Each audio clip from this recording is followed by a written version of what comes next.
Hi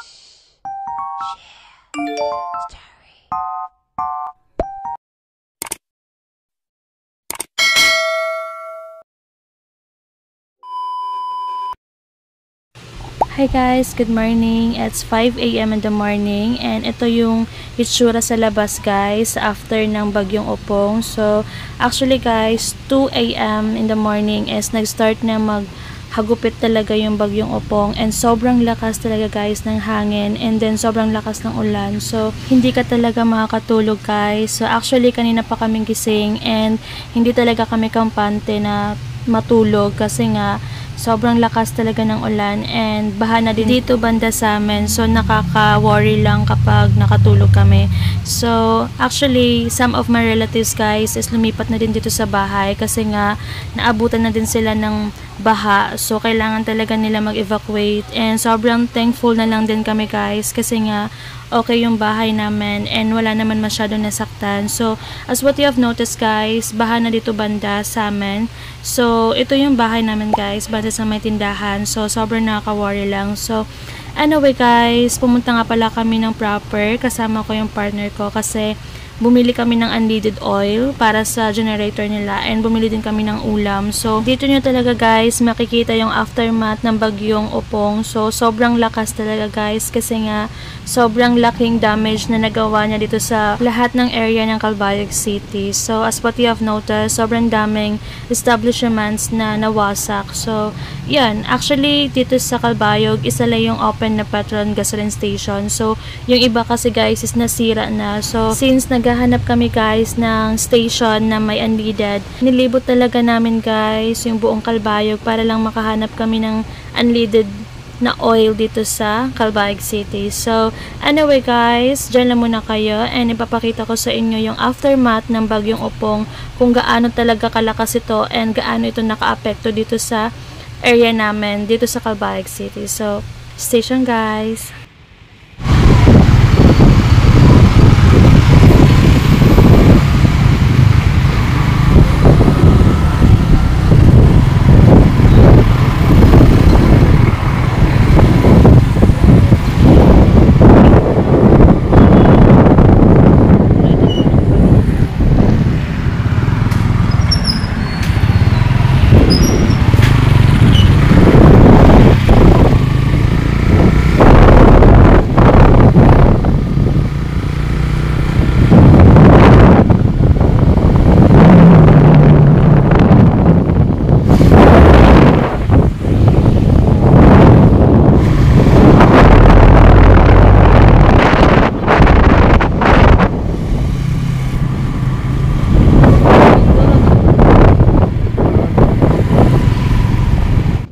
So, yan guys, habang naghahanap kami ng station, may nakita kami na sobrang sira talaga guys na station. And ito yung station ng Petron. So, as what you have noticed guys, sobrang wasak talaga siya. So, anyway guys, hanap na naman kami ng ibang station. So, dyan lang muna kayo guys.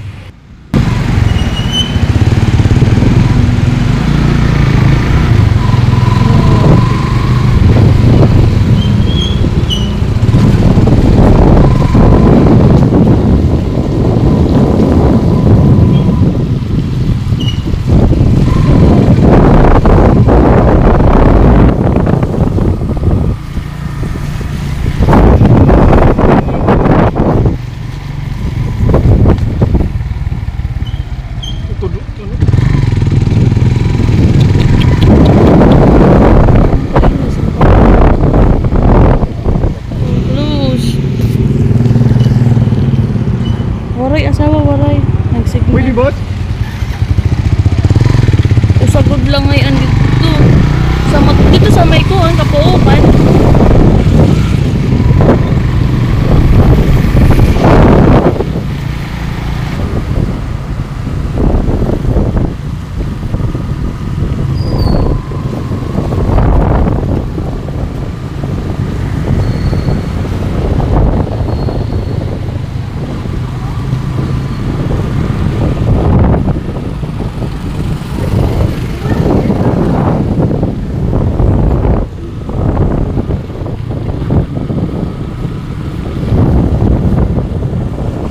So, yan guys, dito banda sa plaza, what you have noticed, sobrang sira talaga. So, makikita mo talaga guys kung gaano kalakas yung bagyong Opong. So, anyway guys, dyan lang muna kayo and maghahanap pa rin kami ng station. So, kailangan kasi talaga na makabili sila Nick ng unleaded kasi nga paubos na yung oil ng generator nila. So, need talaga namin makahanap. And before kami pumunta sa ibang station, bumili muna kami ng ulam para at least mamaya hindi na kami mahirapan kasi baka biglang umulan. So, dyan lang muna kayo guys.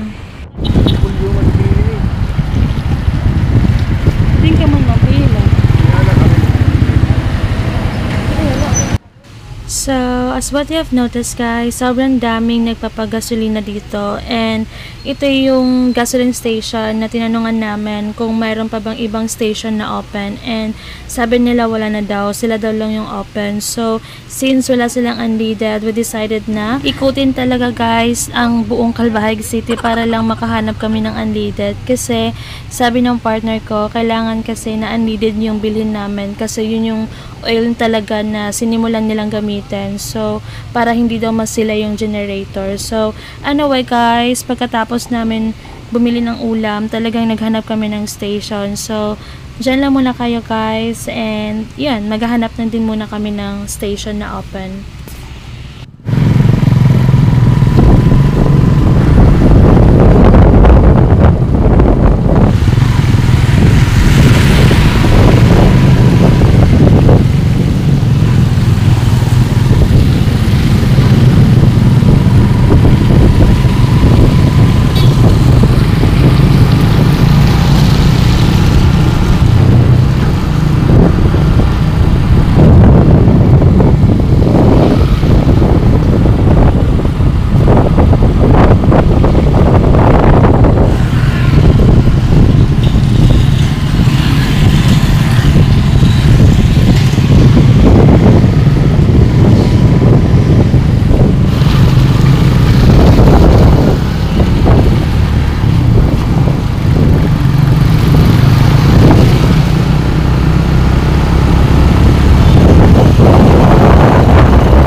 So, yan guys, finally, may nakita kaming open na station and luckily guys, meron silang unleaded. So, bumili na din kami ng oil and ito yung ulam namin guys for today. So, after namin guys, bumili ng unleaded oil is umuwi na din kami agad kasi nga baka maabutan pa kami ng ulan. So, dito nga pala kami guys nakahanap ng unleaded dito sa Speed Velocity dito sa Ipaw. So, medyo malayo din yung area na to. So, after namin bumili ng oil guys, is umuwi na din kami agad kasi nga baka maabutan pa din kami ng ulan. So, yan guys. Diyan lang muna kayo.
So, yan guys, malapit na din kami sa bahay. And as what you have noticed for the whole video talaga guys, makikita mo talaga guys yung hagupit ng bagyong Upong kasi sobrang daming establishments and mga puno and mga stations na nasira. So, dun mo talaga makikita na sobrang lakas talaga ng bagyong Upong. So, and sobrang believe din ako guys kasi nga sobrang bilis din ng action dito sa Calbayog City. So, as what you have noticed, inaayos nila lahat ng mga nasira and then yung mga taga sa Melco is inayos talaga nila yung line ng kuryente para at least mamayang gabi is meron na kaming ilaw. So, yun, sobrang nakaka-proud lang din. So, anyway guys, that's all for today's video. Thank you guys for watching.